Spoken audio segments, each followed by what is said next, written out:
inside job. I can do it in 2 weeks. You only wish you could do it in 20 years.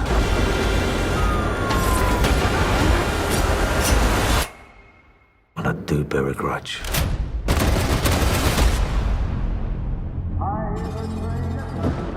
Wrath of a Man is an action thriller directed by Guy Ritchie.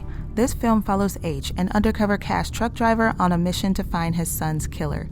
This is a way better description of the movie than what IMDB has.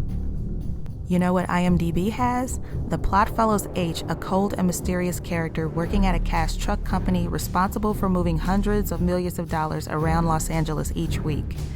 That, in my opinion, is one of the most inaccurate loglines I've seen in some time.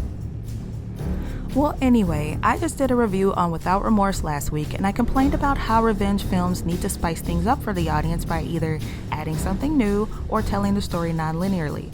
Wrath of a Man does this in spectacular fashion.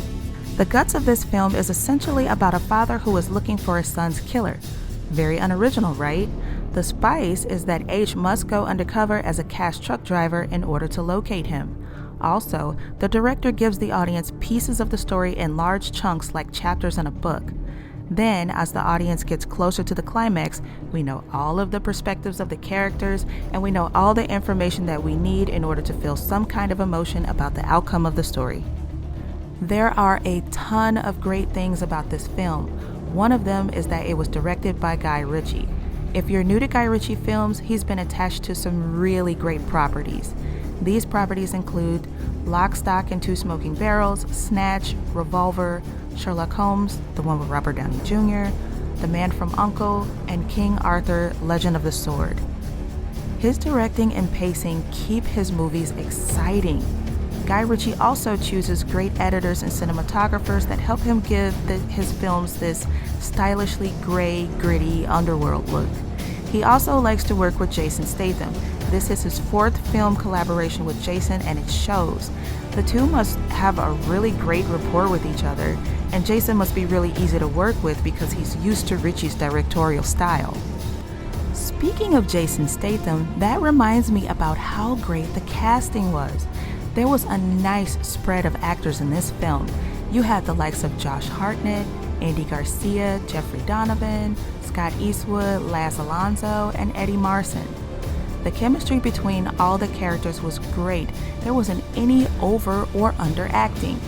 Everything looked believable, and everyone was well casted for their roles.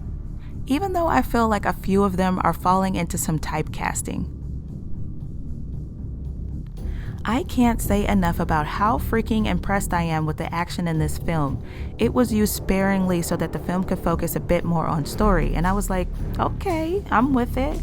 I mean, the action is super violent, so you kind of welcome some good story to give you a mental and emotional break from those hyper-violent scenes. Fight scenes were well edited, no shaky cam stuff, which is very on brand for Guy Ritchie.